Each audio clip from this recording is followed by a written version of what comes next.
So we can start if you want. I will let you the scene. And Cool. Okay, so it's gonna be more of a conversation. So if you guys want to interrupt me and talk about something in specific, questions, feel free to do it whenever you desire. Just somebody let me know if you see my screen. All good? yes, we have it. Great. Okay. So as you know, we recently did this hit this milestone of 10 million in ARR with the Lemlist, Empire's most famous project so far, which obviously makes us really really proud. But who am I and why you should care to listen to me or watch this video? I still use this sentence a lot because I had this privilege to join this great group of people and this project super early, being Lemlist's first employee, and they gave me enough trust to give me this head of growth role, which was a super a fun thing because I got to see it and from the very start, and I feel like it's my own product, and I've invested blood and tears in it, and it's been an incredible journey. Besides that, I've been in startups before and worked for an agency, a bit more than 6 years in marketing. And today we're going to walk you through some best performing growth strategies that work for us. And one of the biggest challenges they faced in 2021, which is leading a team and organizing things so we can do more fun growth stuff as a team. Okay.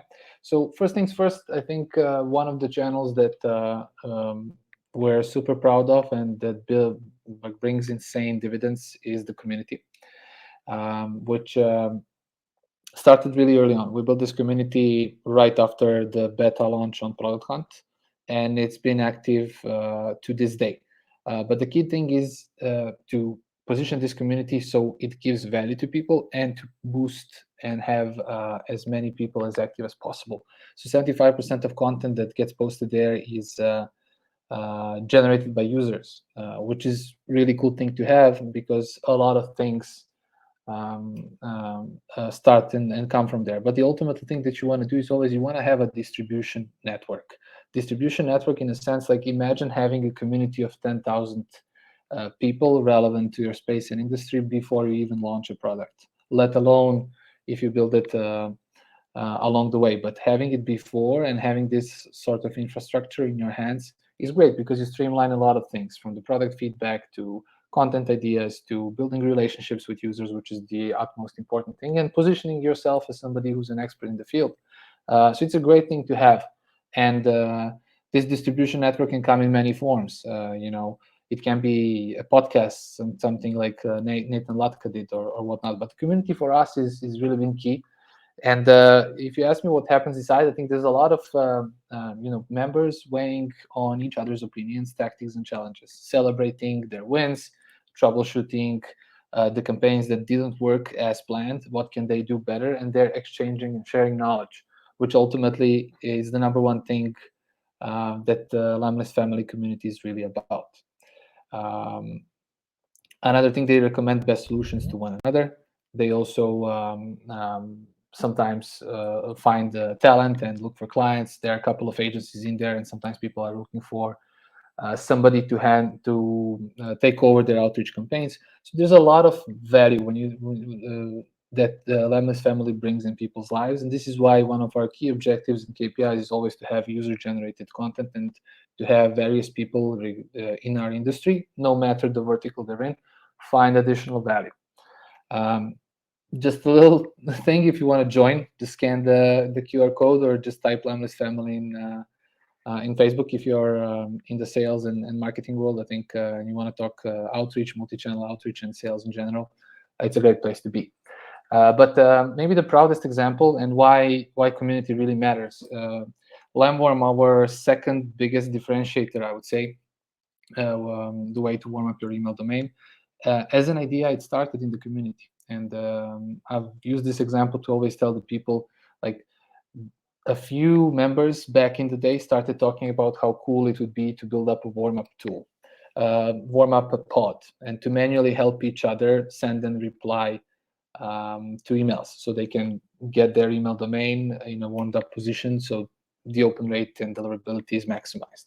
So when we saw this, we developed a feature that's now called Lemworm. That's one of the, like I said, differentiators. It has even its own pricing plan. It's great for SEO. It's great for overall to have this type of a tool in any outreach strategy that you have. And ultimately, it's one of the reasons why people really enjoy Lemlist and why word of mouth is so great. Lemworm has contributed so far really, really a lot. And the reason and how it started is the community and feedback that we got from our users. But it's also a great inspiration for marketing.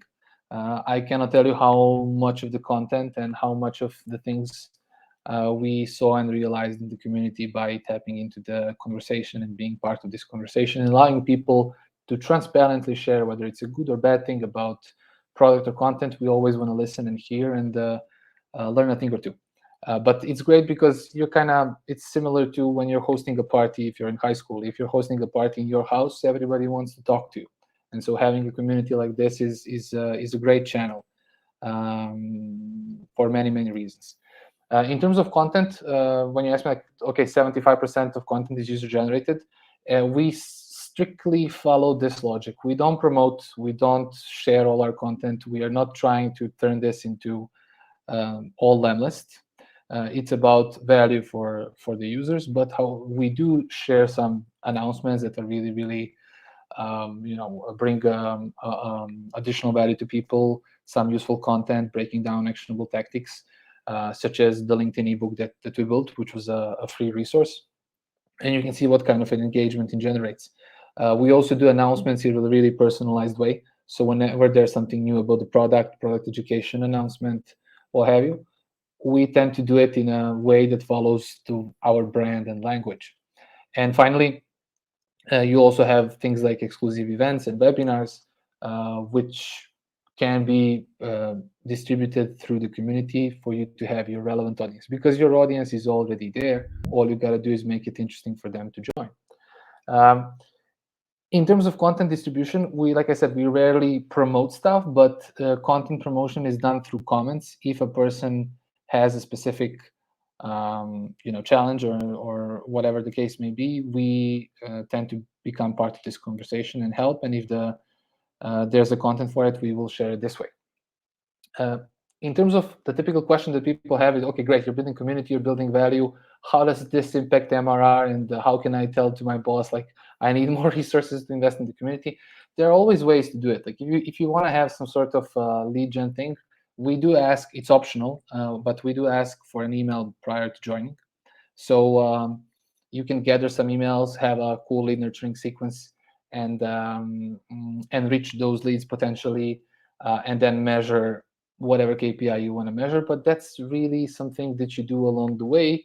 It can be done. It can be done with success. But the main trick is the product-led storytelling tactic, which is helping your product be a part of the solution. So you never want to speak about things like, hey, there's an email warm-up tool. You want to position it as like, okay, keeping your emails out of spam is a science, and use the language that resonates with your audience. Talk about the problems they're facing, and use all the knowledge that you generate in the community, and then position your tool. In the long run, even though you cannot measure it directly, community is one of the main contributors to our MRR, no doubt, because there's prospects in the community, there are users who churned, there are users who didn't use Lemlist. Like, there's a lot of people in there, and what we do in terms of content, we always try to follow this product-led storytelling thing. And ultimately, what it generates word of mouth. So you have a lot of recommendations, mentions, branded search. You can always measure branded search and see how many people search for the name of your product, the name of your brand, the name of your strategy, and these kind of things. And in the community, you have a chance to deliver this type of a value and to position it, which is great. But these are some of the KPIs, and how do you connect it with MRR? Sometimes some things in the short run, such as lead gen, but also in the long run, word of mouth and all the branding that comes. Outreach, we have a tool for outreach, both for cold email and multi-channel, things like LinkedIn and cold calling and all that. I don't want to go deeper in that. I guess we had some conferences around this before and sessions. So all I can say here, but we can talk about it later. You can scan this code or just type Lemlist ebook, cold email ebook, and you will find a ton of templates broken down how and why did they work with the results they received. And all you got to do is just borrow them, adapt them to your audience, and I guarantee you're going to see some really cool reply rates. But outreach has been really, really an important channel for us, both in the early days and now, since we have a dedicated sales team to it. And obviously, we have a tool, and it's always a good combination for your company to use your own tool to grow. Because not only are you growing the MRR, but you're also growing your knowledge about the tool. Because like marketer who uses Lemlist frequently knows how to speak about the problems and challenges in the outreach space, and so does everybody else in the team. Content is obviously incredibly important for us. I don't take this the wrong way, but I feel that we're really good at content marketing as a team. And now looking back, this is one of the most important things besides the community that we did, investing in content from early on. Like the second hire of Lemlist was a videographer, just because we kind of realized that video is playing a huge role. Now video team, I think, is bigger than the sales team because there's so much content to create. But overall, with content marketing, I think what's critical is you want to envision your funnel. You want to have a funnel in place. Typically, people do top of the funnel, middle of the funnel, and bottom of the funnel. But you want to strategically position content to achieve certain goals, because doing a vlog or a webinar with a guest is not the same as writing a guide that shows you how to use a specific template. These are different outcomes that you're going to be measuring, and these are different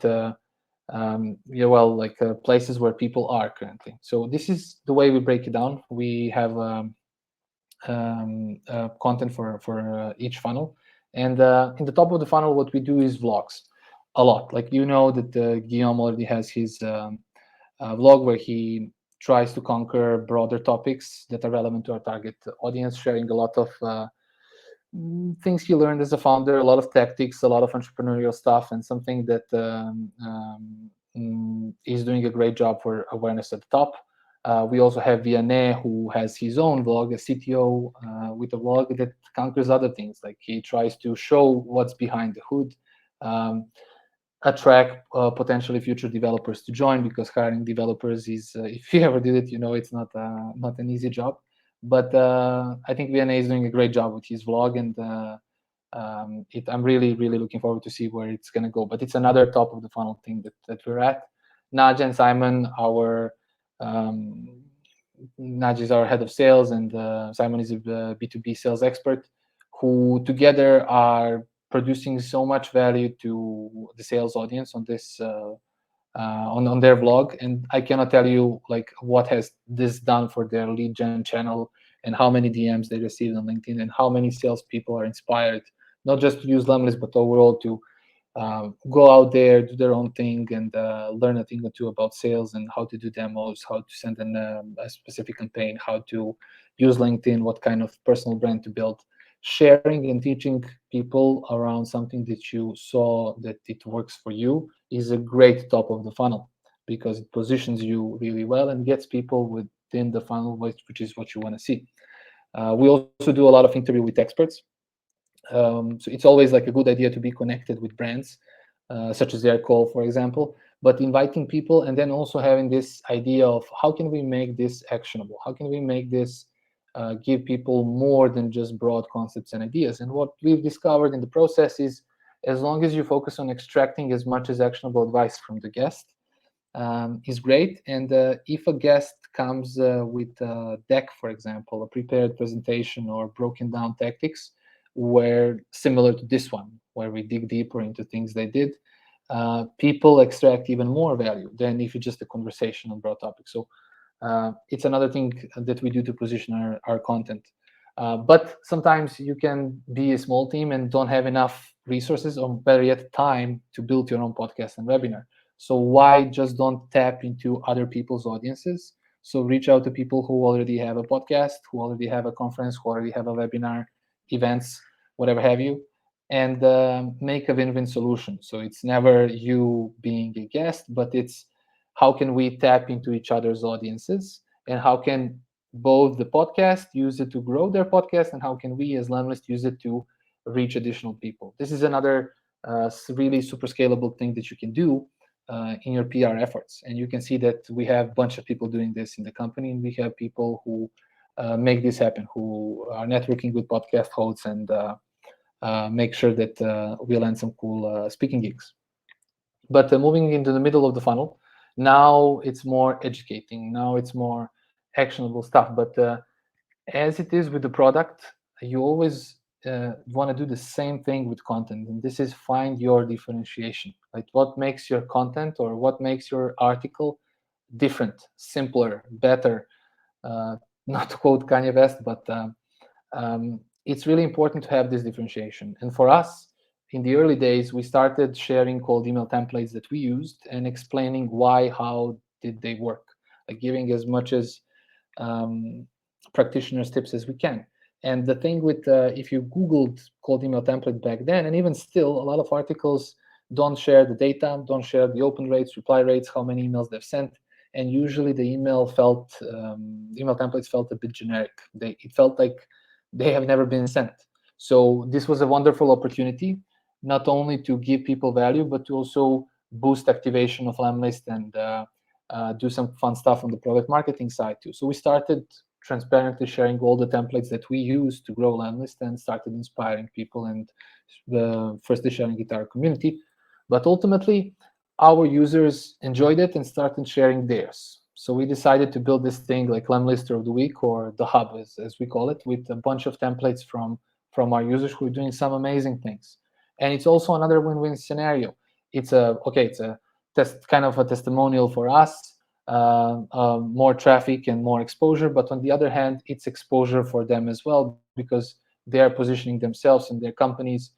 For example, if we have a couple of agencies there who have received some leads because we're promoting every template across our community and the newsletter, and there's a lot of people who are in those channels. So it's another win-win scenario. And later down the road, it's also awesome for word of mouth, because people share it and we generate awareness from it. You also have obviously in-depth guides and everything that are not templates, which we started to create even more when we started to generate a bit of traction. So we decided, okay, let's not do only templates, but write content that breaks down everything humanly possible and give people all the knowledge that we have around topics that we already know, and also use the same community strategy of product-led storytelling, something that I think Ahrefs probably is the king and queen in this space, in the sense of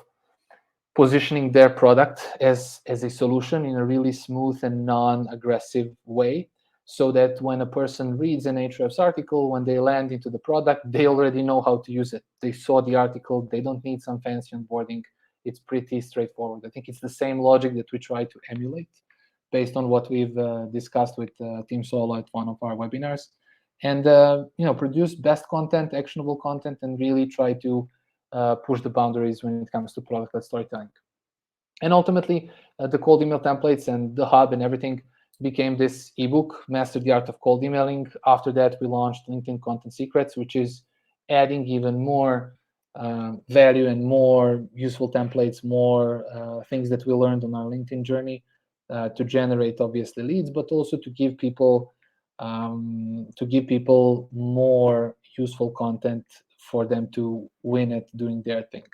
And for us, obviously, whenever you're doing lead gen, you want to connect it properly. You want to have separate prospects and clients, do some enrichment, depending on what kind of a funnel have you set. But this is a great thing. When you have a good content base, you can move and start to do some lead gen stuff, or even vice versa, depending on how you decide to do it. YouTube videos. So we also have a Lemlist channel where we try to, have a video version of our blog, essentially, tap into the new audience and show people visually how to do some cool stuff around the sales, outreach, and within our product. And finally, I think exclusive events is something that we dedicated solely to our community. So we are so grateful for them being a part of it and enjoying it. So we were thinking, okay, how can we do more? And this idea of having webinars around specific things, such as multi-channel outbound, maximizing deliverability, or any topics that we see it's interesting and people want to hear more about it, we're going to do it for the community and do it live, so we can position it kind of as a Q&A. And it started to produce really nice results for Lemlist. And at the bottom of the funnel, then it comes down to product marketing. I think this is a topic on its own, something I'm really with my team eager to master in the upcoming months. Things like in-app optimization, discussing about features, product launches, feature launches, behavioral sequences, like conversion rates from free trial to paid, and putting the right content in front of their eyes, depending on where they're at. So it's like a super specific content that you create for the bottom of the funnel, or you repurpose existing content in a different form. And as of recently, you saw that we have Masterclasses, maybe called Email Masterclass and LinkedIn Masterclass as an additional way to give people all the little tips and tricks, like everything that we saw in the past few years around these topics. This maybe I'm a bit subjective, but the courses are really, really great, and they've received some super reviews from people and who started generating crazy revenue thanks to the learnings, and how did they adapt it to their business and added their knowledge to it.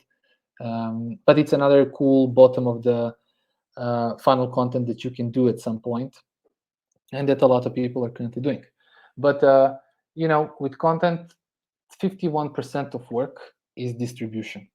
We can have the best content, but if nobody gets to read it, we've done it in vain, right? And it took us a while early on to figure out what's the best way to distribute it. And what we did is we're doing kind of emulated what Gary Vee does for his content. He has this cool content model ebook, how he shares content. And the essence of it is like you have a pillar content, which is usually a long article or a big YouTube video or a podcast that you did or a webinar that you did. And then this can be transformed in so many micro content units. So an article that has 10 cold email templates can become 10 LinkedIn posts for a person, or it can become 50 posts for five people. So spreading it on social is not just sharing a link, bookmarking it, and be done with it, but it's taking the best content and repurposing it, maybe adding a bit more storytelling in a social media post so people start scrolling when they see it, and then driving traffic, or just maybe even without links sometimes, just sharing the knowledge further. You also have obviously community and everything you have internally as infrastructure to promote it. You can switch and go back. So an article can become a Loom video where I can record my screen similar to this and then upload it, or vice versa. A good keynote can become a good article. It just needs to be, if you're doing SEO, and then structured properly, and you can do it. And you can play with different formats and have all your best performing content in different formats to have more reach and attack more platforms. Promoting it in a newsletter, lead nurturing sequences, through memes, funny stories, like it's all an option, as well as earned assets. Like if you have a big pillar article about LinkedIn, maybe you can take one component of a LinkedIn strategy and post it on Forbes, and then have a link to the rest of the content. And this is how, through smart distribution, you get eyeballs on your content and on your own website or social media profiles. But the thing with this distribution is really transforming big pieces of content into micro units in a clever way, and then using everything you got. And these are some of the results. So from traffic to SEO to backlinks to shares to word of mouth to comments that we see. So I think whenever you give value, which has become of a cliche line in recent times, but whoever brings the most value has the leverage, I guess. And I'm really passionate, and everybody in Lampire team is really passionate about producing content that inspires, educates, or entertains a bit people. And thankfully, we're seeing results. And it's maybe sometimes it takes a while to start turning the wheels, but it will come as long as you have creation and distribution mastered. And finally, LinkedIn. I think what's safe to say is, if it wasn't for LinkedIn, I don't think Lemlist would be as big as it is right now. I think LinkedIn is one of the greatest platforms that we have at our disposal currently, just because of the way algorithm works. So even if you have 10 likes, 2 likes from the right people who have the right audience can change a lot of things for you. And I feel like the algorithm, it's not going to last forever.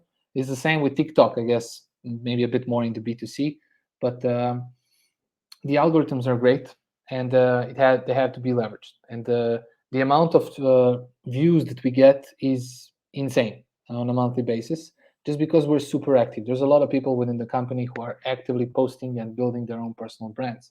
So yes, we have targeted LinkedIn distribution in a sense. Okay, we'll build this ebook. Let's structure how we're going to promote it as a team, and then generate a lot of interest for it along the way. And so these are just 3 posts, but there were like a lot of people within the company sharing this kind of a template in different ways. You can see that all the posts are a bit different. But also, on the other hand, you want to make people an 80% of their content approximately to build their personal brands, to create content they're passionate about. So in my case, this is just my journey as a head of growth at Lemlist. I can give you some interesting things I've learned, some mistakes I made, so you don't have to make a mistake. And if this post inspires one person, awesome. And inevitably, as you're sharing and making it authentic, making it true to you, and you create from truth, I think this is the way to win LinkedIn and position, and on LinkedIn, and position yourself as a let's say personal brand that people would enjoy following. And everybody in the company is doing it in a different way, from G and Rocks to everybody in the marketing team, sales team. You have even devs posting, support, like you name it. And it creates this snowball effect. So usually you see a founder of a startup who invests a lot in their personal brand, but imagine if you multiply that effect and have everybody relevant, every head off, every employee. Like, it's a lot of recurring valuable content, and a lot of cool things that you built, which starts, and you're gonna see the results inevitably. You can see some of the messages that we receive. We also have a lot of cool comments, and it has transformed a lot of the profiles into lead generators, which ultimately is the thing. You want to hit the business goals, but you also want to hit, I say, like, people goals, like those metrics that are difficult to quantify, but that mean a lot, and which makes your audience want to be glued to your profile. And last but not least, I was recently at the podcast, and the host asked me, what's the greatest growth marketing hack I ever did? And for me, it's learning how to take care of your team, and embedding the right culture, especially when you start to scale things and grow.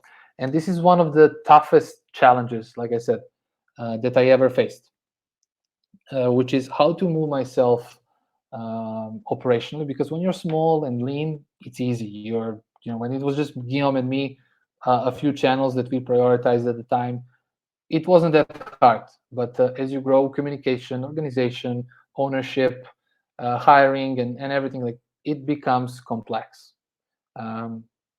So how to stay efficient, how to be less operational as a team leader, so how to keep communication productive, how to be a good leader, ultimately, is something of latest passions of mine. And it starts with hiring the right people. And what I've learned, especially in the past year and now, I look for 2 things. I look for curiosity and work ethic. And all my interviews that I do with candidates, and all the potential tests I've sent them in the advanced rounds, they always evolve around this. Because as a marketer, curiosity is the number one thing that's important to me. Because if you're curious, and you show this by, even when they say, like, if do you listen to podcasts, and if they say an episode, ask them why. Like, what was interesting about it? What was in the test? Give them a task that requires some research, some understanding. Because if a person has curiosity, chances are they're going to be really adapted and great at marketing, because there's only going to be asking questions, and they're going to have a lot of ownership, and they're going to be passionate about figuring things out, which is what you need in marketing. Like, how can we create better content around this topic than what's already out there? It requires curiosity. And of course, on the execution side, you want to have a work ethic. You want to have a solid work ethic that people will deliver. Sometimes they need to go through some mistakes to learn a thing or two, but it's your job to support them. At least my job to support them as a team leader. But these are the things that are really important for me in hiring. And right now, I'm looking to add 4 more people in the team, and it's the same thing. And I think you just become better at it as you go. But you also want to have a powerful brand, a powerful network of people, and you want to be an agent. And what I mean by being an agent in hiring is whenever you get a job offer, from time to time, people offer me if I want to join a different project or things like that. Even though I decline because I love being head of growth at Lemlist, I tend to recommend somebody. I tend to be this value-driven culture just flies out, and I try to recommend people who I think can be a good fit. So I create a win-win solution for somebody. And then I don't do it because of that, but sometimes I might come a situation where I'm looking for somebody and I didn't find the right hire yet. And maybe these people will help. Maybe if I ask them, do you know an interesting product marketing manager to join our team? Because you have a relationship, they might help. And this is that value-driven like society, let's call it like this, that you want to build with hiring. But another thing you want to do is perfect your meetings game. You want to perfect how you use your time as a head of growth. And this is one of the smartest thing that one person, Jeremy from Spandesk, I mean, he's not at Spandesk anymore, but he showed me how he uses this template to meet with people.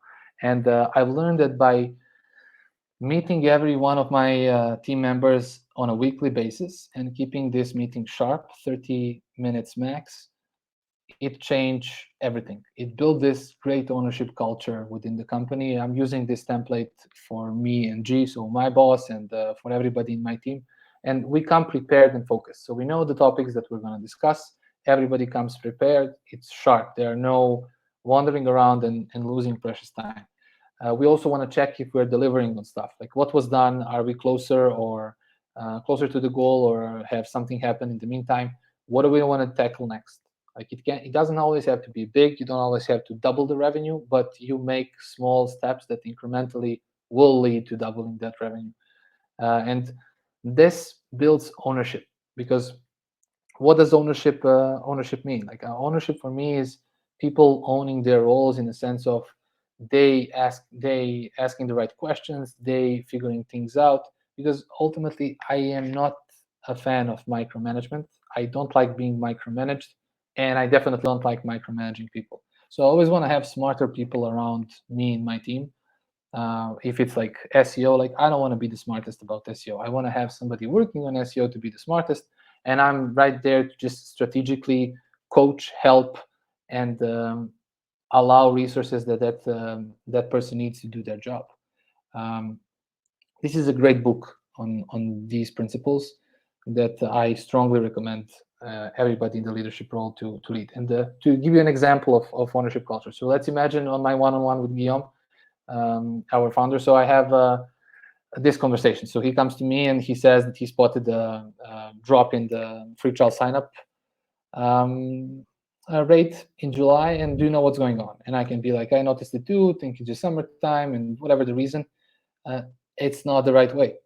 It's Guillaume being head of growth and not Vuk. What we want is I come to the meeting and I say, last month we had a 10% decrease in signups. I took a deeper look into it and checked this out. And then I come with a solution so that Guillaume can see, yeah, he can trust me. I'm on it. Like you can't have all the answers all the time. Sometimes it can be, hey, G, like I've tried everything. It's not working. I need help. But this is the communication and ownership culture that's been really instrumental for us and what I'm trying to do in the team. And this is how I've cracked the code, or at least to a certain degree. It's always perfecting, but how can you move yourself operationally? Like you don't want to be a head of growth who does everything. It's impossible. And it's the same with kickoff calls. Every quarter we have a kickoff call, and we structured it in a way so that Guillaume starts with a vision, because if everybody understands the vision, they can make decisions. So they know where we're going, and when they're faced with a challenge, they don't go on Slack, ask me or Guillaume, like, oh, what should I do? But they're able to make decisions.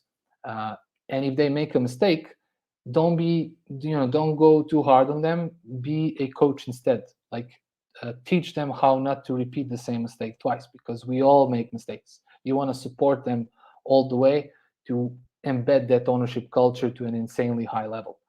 How you are contributing?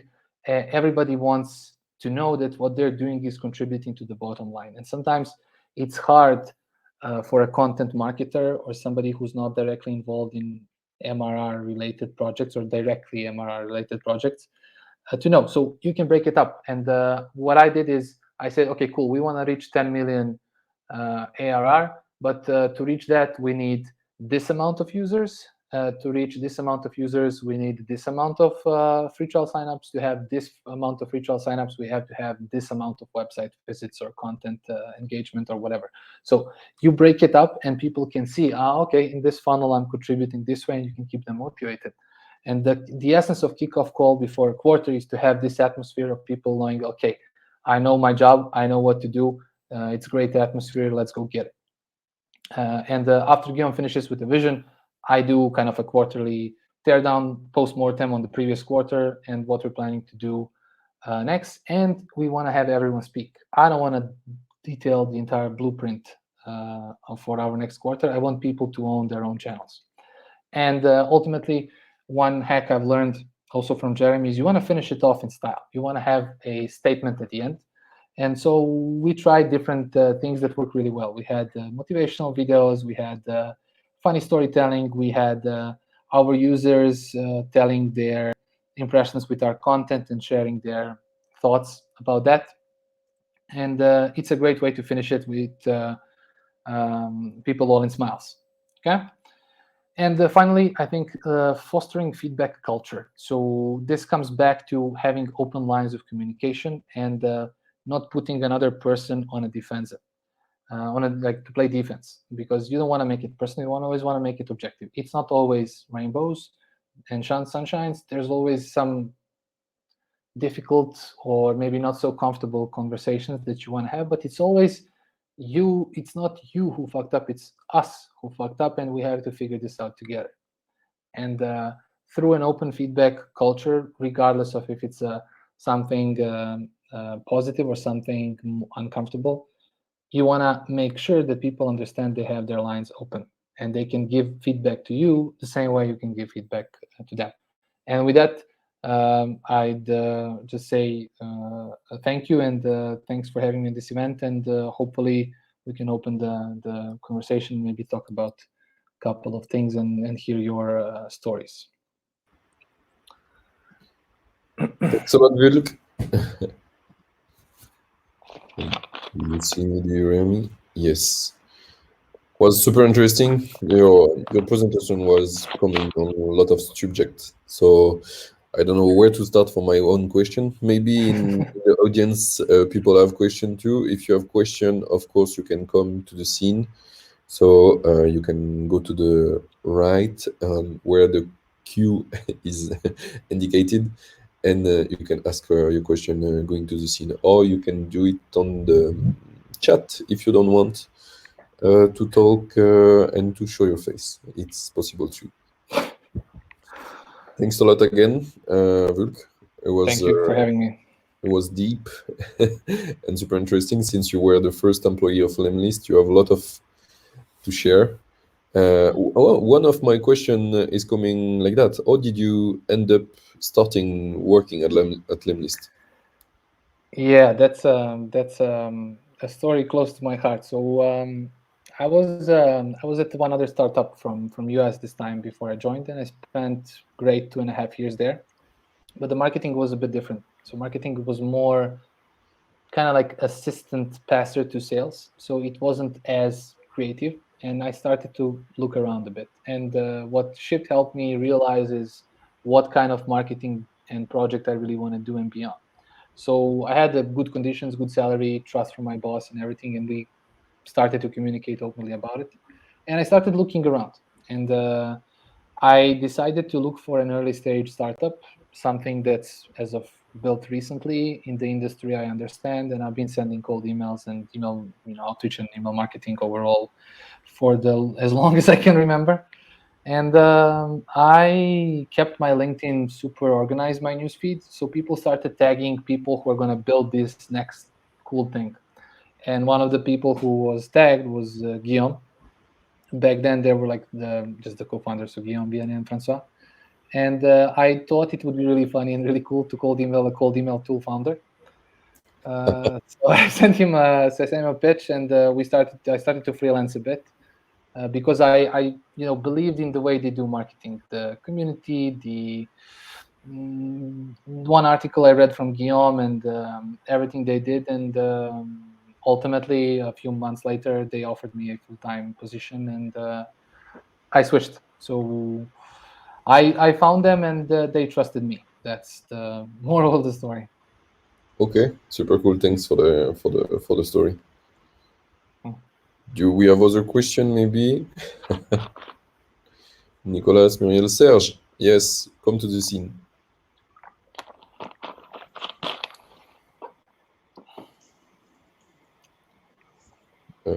Hello, I don't know if you listen to me, if you hear me. Yeah, hey, we can hear you. Hi, yeah, this is a lot of information. Yeah, hi. It was a lot of information, but thank you for this talk. I was wondering, I mean, like you said, we can't do everything.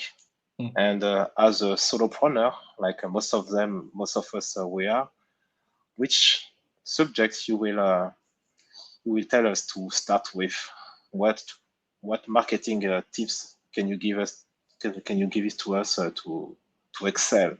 Like, what is the first thing that I need to excel before going to the other subject? Good question. Like any good marketing answer, the whole answer is always it depends. It depends on where your audience spends time. For example, Supermetrics. What they did, what I've seen from them is they piggybacked on top of a giant. So the guy who built Supermetrics, it was an add-on for Google Sheets.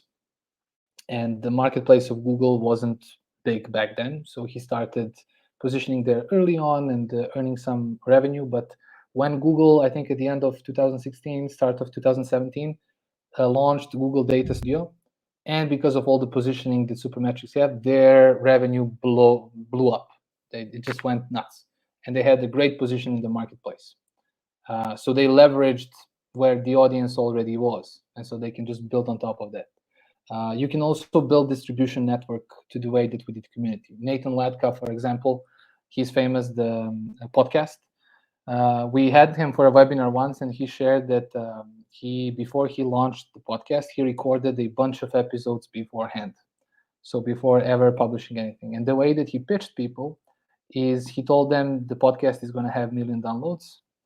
And it's going to be really exciting and everything. And so he recorded all the episodes, launched them, and then later on, revenue streams opened. His magazine, sponsored posts, sponsored deals, doing some ads and these kind of things. But there was also like a developer community, I think Qualified. They had this Code Wars community of 1 million members. And later they built their business on top of that, which generates revenue of 2 million, something like this. But they built a distribution network first, similar to what we did with the community. And when the money is not what you're chasing, then the real currency is attention. And when you grab attention of people, like imagine if we had Lemlist family with 15,000 people before we launched Lemlist. So not only are we going to learn everything, but we have the platform where we can get our first users. So a good idea is always to either build your own distribution network or just figure out where does your audience spend time. Like we couldn't do YouTube at the beginning. It was just Guillaume and me. We couldn't do a lot of stuff. So we focused on, okay, what do we know? We know outreach and we can do content. We cannot create all the content that we want. Let's start with cold email templates. And then once we create it up, okay, next thing that we want to do, actionable guides. But we had the community to promote that content initially. We started building our list, and we started slowly to invest in brand and SEO and building that. But not to give you like a broad answer, I think you just figure out where your audience is, figure out how can you create some infrastructure that you can own, or if you see that other people have already do it, like Shopify, Zoom, Slack, Google, they all have these marketplaces that you can leverage if your audience is there. It's just the question of positioning and capturing that attention that really matters, and doing it step by step. Hope this answers your question, man. Thanks. We don't hear you. You have the mic cut, Serge. Oh, sorry. Yeah. So no, I was just saying thank you. I see that building the community is really the most important stuff to do at first. That's the message. And yeah. Okay. No, because I see that some people say, I mean, you have two versions. You have the version saying build your community first and then try to sell things, or why you should build your community when you should go directly to your client and try to get your client first and try to. Both can work. Like, we didn't build the community before. We built it after beta launch and product hunt. So it honestly it always depends, but it doesn't necessarily have to be community. You have Finemize that built a newsletter. You have, like I said, Nathan Latka, who built the podcast. Like, it can be whatever can glue people and help you build this infrastructure can help you. You have founders that never built a community. Like Guillaume, for example, he ran a lead gen agency before, and he was doing outreach on behalf of clients. So what he did with Lemlist, he started building a tool that he would want to use, because he already know the industry, knew the problems, and everything. He could do it this way. Like, there's a lot of ways that you can do it, but I think the main thing is, okay, what's the problem? And then working back to the solution, the MVP, the beta, the audience. How do I talk about pains, and what kind of language can I use? And how can I break into the people's minds? But ultimately, you can do like everything works as long as you can use it in the right way and choose the right priority, I guess. Okay, thank you. I will let another question. Let's see if there is other question. Yeah. I think I have another one myself, because community is something I try to build with indie makers, podcasts, and everything, as you can see here. And there's something I feel now. It's like everyone say, like, you need to build your community and to have this to launch your product, and on the podcast I think I do it, and not the best podcast ever, the best bigger ever in France, but it works, and I have a compound effect. Like, even if I don't do specific marketing about the podcast, new people came. So it works in this way. But for example, in the community, I've created Discord community for the indie makers. And then in this one, I don't feel I have a kind of market fit for the community there. It's like, if I stop to do things, or even if people come and stop to do things. So how do you find the community fit? How do you find the way it grows by itself? Like, do you have a like a magic way, I would say? Yeah. I mean, there's never a silver bullet, I guess. I think it's tough because it's getting saturated. There's a bunch of communities, there's a bunch of podcasts, and you have to be to find your differentiation. Differentiation may come in product, content, the way you make things simpler. Differentiation can be you're making the best events ever, and then the word of mouth gets. Differentiation can be maybe you make exclusive things. We saw what Clubhouse have done, how the buzz was generated. I think you have to kind of crack it up and figure out the code and make something that's distinctly different, or at least distinctly simpler, cooler, faster, better, stronger, to quote Kanye again, and try to explain the value. Like, why should I, like, there's a lot of communities. Like, why should I be in a specific community, and what does it bring me? And if done correctly, it can work. And then connecting other stuff. Like, for us, it's obviously we have a great flow from the product itself. So whenever somebody joins the product, they receive a community invitation, and they're going to see a community. If a website has quality traffic, there's we promote community on our website. I promoted the community with the QR code on different events, for example. But you can also mention it at different things. Like, maybe there are relevant websites, authoritative websites within the space that people read and that have attention. So you can use their attention to grow the audience. We did outreach as well, like specific invites to people. You can bring guests who have a lot of audience and make them join the community the same way you're doing it a bit like now, just maybe a bit bigger than me, and test different things, and then ultimately something will work better than the other, and then you double down on that. But it takes 3 missed shots for 1 winning shot. Okay, yeah, it's usual. It's like me for a lot of stuff. I have to try, and then you see sometimes it works, done, some other times not. It's very interesting the way to build a community.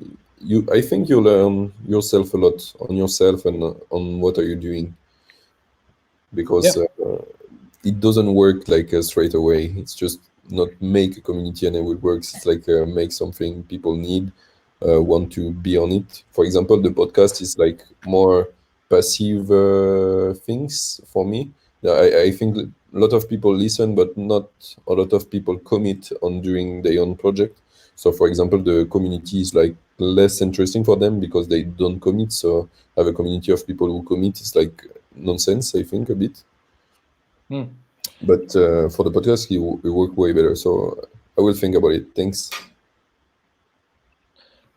Other question, maybe? Muriel, Serge, you already say. Mirella, I think few people have left already. Yeah, we've been talking for an hour, I guess. I think. Yeah. People have things to do as well, but yeah, I think it's going to be interesting for podcasts what Spotify does next. I saw some cool features there, trying to make it more interactive. Maybe even Lemverse can be an interesting thing going forward. I think it always reminds me of Gary Vee. Like whenever something gets created, he's first one to be there. And from 15 platforms, 5 will never work, and he doesn't care. Like he spends 0 emotions on being sad about it, and he just leverages the one that worked, which is surprising to me. Like I can't imagine myself adding a TikTok, a Twitter, or a Twitter account at the moment with the work that I have. So I think we just have to become smarter and more efficient with our time. Okay. So thanks a lot. Oh, maybe Juju, you have a question? You can put your mic on. No, okay. Devil in the room. Okay, so I think we're done for the conference. Thanks a lot for your time. Thanks a lot to have listened, guys. And if you want to have a quick chat, then we can go down and chat together. But I think it's already late, so let's see. Thanks. Thanks, Martin, for having me, and thanks everybody for listening. See you. Bye. See you. Bye.